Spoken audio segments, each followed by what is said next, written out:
close out the show. I just love the part where Miffy talks about playing on high ping. It's almost as if Origin played in a gravity chamber in Challenger Series to get ready for LCS, and it worked beautifully. Yeah, it looked like they were zero gravity in this game. I didn't note anything more down than whoa, because it just... they were so much on the same page. It was quite incredible to see.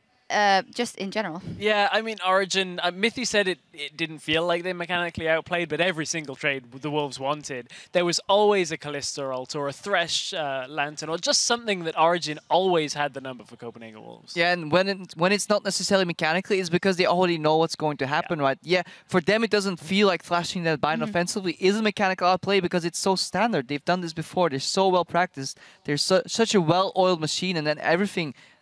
becomes quite normal, becomes quite average, but yeah, again, I can't stress it enough. Fantastic play by Origin. Yeah, it seems like they're playing on a cloud. Don't want to make this too hard for you guys, but this is interesting. I don't know if he's downplaying, but Fnatic is obviously the best team in Europe right now. If you go on maybe pure hard stats and maybe game time and the way they finish it, what would you guys lean to? Ooh, do you know what? I feel like Fnatic, especially in the games against Rocket yesterday, where Rocket started out pretty good, I feel like they're so even, but Origin's wins are just so much more convincing. And that's not to say that they're better than Fnatic. I'm going to cop out and say they're even. No, I understand. I think Fnatic will not crumble individually matchup per matchup, which doesn't allow Origin to snowball immediately. And then it comes down to macro level play. And we've seen both teams are great at it, but you cannot underestimate Fnatic when it comes to a slow and calculated game. So yeah, I would say even as well. And I'd be lying if I knew which team would come out ahead of there. Yeah, we did almost not touch on the Copenhagen Wolves. They are going to have to bounce back, but honestly, it was a tough matchup for them versus OG in this one. We're going to take a look at the standings, though, here in the European LCS at the end of day 2. And while undefeated, Fnatic and Origen at the top of the tables and the middle of the pack. Giants, H2K, Unicorns of Love, Copenhagen Wolves, Elements, Rocket, Gambit, and SK still not with a victory on the board yet. Yeah, we're seeing a clear divide in the table. Top 5 teams and bottom 5 yet again. And it seems like a fight for 3rd place at the moment in the European LCS, and then a fight to just avoid the relegations or play downs. And definitely don't want to get into that spot. You want that 7th place at least, or make that 6th place into playoffs. It's very interesting, though, that 2 of the longest-standing European organizations are right down at the bottom of the table.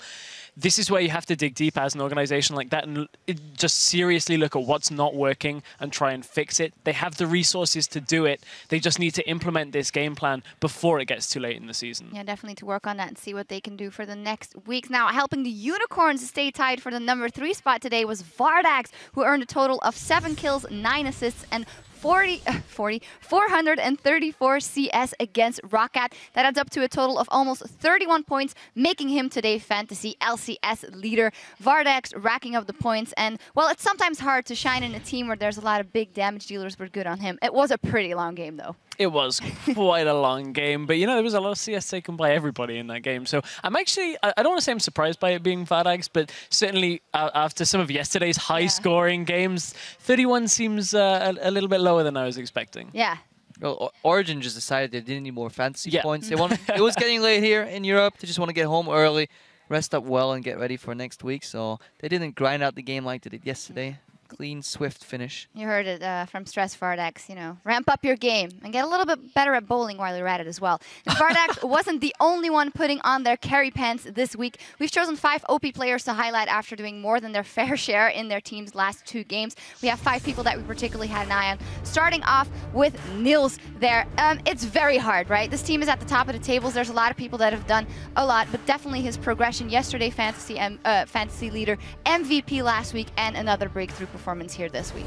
Yeah, just fantastic stellar play. Shows that he can play safe in lane when he needs to, when he can play aggressive too, synergizes with his jungler, and overall, really beautiful play. Having such a stellar KDA, yes, you're playing in a winning team, yes, it's easy to get those kills, but he barely dies, he always gets out, and remember last week, those plays on Vayne tumbling up, left, down, condemning into wall, just mastery of the champions he's playing. Yeah, almost like putting on a show, but there's always someone who's there with him. That is Mythy, of course, his bottom lane partner, who has mechanically shown us what he can do after being away from a while on several different champions. Yeah, I was going to say, pretty much behind every good AD carry tends to be a good or great support with that. And Mythy has come back to the scene and is looking on top form. You saw his kill participation stats there, 77% overall. And man, he's just been so good, whether it's engaging or peeling back and defending. Just so good by Mythy in all of Origin's games. Absolutely. Whew, what a highlight reel that is, and those games were. Then our next OP player is a Giants player, Whirlip. Just his growth through all and with the team has been quite impressive. His games on Maokai and then today his beloved Jax as well. Yeah, very strong performance on this Jax out from Whirlip, and that's why people ban it against him, and I don't think Whirlip is going to get Jax all that often in the future. No, that hurts. And Fox knows it. Our fourth OP player is Pepinero. 14, 5, and 19 in 2 games. Fantastic. He's always been the one we look at kind of for Giants, but even when the rest of the team is doing well, he's always there to count on. Yeah, ever since the addition of the new support Godthread, they seem to be thriving. A lot better team as or Giants became more of a team. Pepinero has always been solid, but they seem to be working with him even better. Beautiful poke composition coming out of them today and just synergized well with Audrey earlier and Whirlip carried. So multiple threats coming out of Giants, and yeah, Pepinero is still so solid in the mid lane. Absolutely. Our last OP player is Odawamne coming out of H2K. That Rumble, flame spitting, it was on fire. Yeah, Rumble 2 days in a row. Odawamne and I went back and forth on his champion pool, and he has shut me up completely here with a complete departure in playstyle. Yeah, spitting so much fire, you might as well release a mixtape, Odawamne. Such a great player today. I am fascinated by the Rumble. I want to see more. I'm fascinated by your one-liners. That is amazing. Well, of those 5, though, we had to choose an MVP. It wasn't easy, but for us, Whirlip stood above the rest, helping Giants rise victorious in both their games this week. We say it wasn't easy.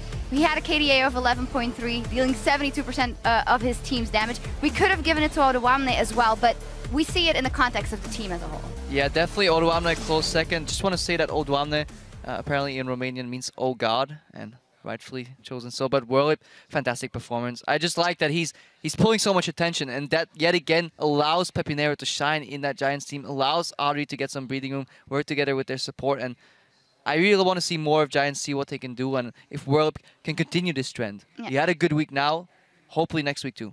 Definitely, and see if the Giants can continue that upward curve. Now, of course, it wouldn't be the LCS without some big plays. Here's one from Advanati2K. You're going to need more than 4 people to successfully gank Niels and Mythy. The escapes. Don't want to look too far ahead. There's teleport. Copenhagen Wolves are going to try to make that happen here.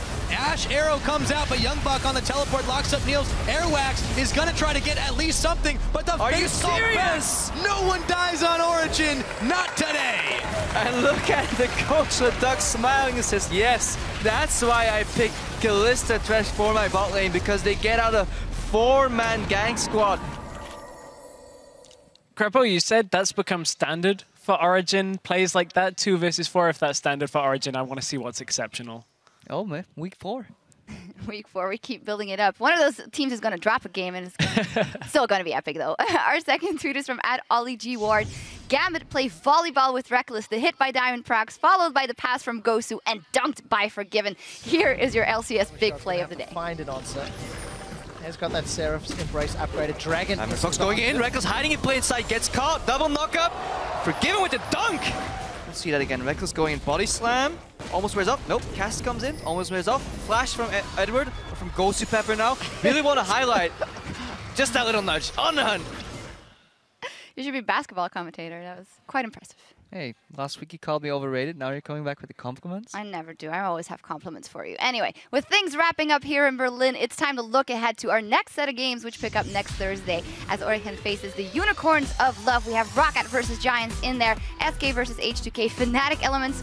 Whew, what it spells out to me is a lot of teams that need to win or absolutely need to win on the board, and some hard matchup. Elements versus Fnatic. If there's ever a game to bounce back, it's that one, but chances might be slim. Yeah, bouncing back will be very hard. Fnatic looking in top form and definitely don't want to drop a game anymore. They just want to stay at the top of the table. And Elements, They have a lot of things to fix right now. And that middle of the table just clash is getting more interesting as we progress. It truly is. Middle of the table is where so many people's eyes are on. I'm looking forward to a number of the games from next week, but I honestly think that Origin, they've played so well and so conservative in keeping their lead. Unicorns, can they drag them into the madness? Conservative in keeping their lead. There's building it. Exactly. Yeah. I mean, if you're always building your lead, there's no chance to lose it. That's true. The action begins on Thursday at 6 p.m. Central European Summertime, which works out to be 9 a.m. Pacific for you folks over in NA. Now, speaking of NA, the North American LCS gets back in gear tomorrow with a match between Enemy Esports and Team Liquid. We have TSM versus Team Impulse there as well, Dignitas, TDK. A lot of interesting matchups there as well. Yeah, Enemy Esports with my boy Inox. Definitely looking forward to that one. Moved to the mid lane. Really excited to see him. He's been performing pretty well so far. Yeah, the win last week as well, and a cool interview by him. So things get fired up over in Los Angeles on Friday, starting at 9 p.m. at Saturday, actually, starting at 9 p.m. Central European Summertime, noon Pacific, so don't miss it. And with that, it is time for us to close up shop here at the European LCS. I'd like to thank Stress for lending a hand on both desks this week. Thank you, Stress. On behalf of myself, Krefo, and the rest of the LCS broadcast team, thank you so much for tuning in. Until next time, we'll see you in solo queue. In gold. We're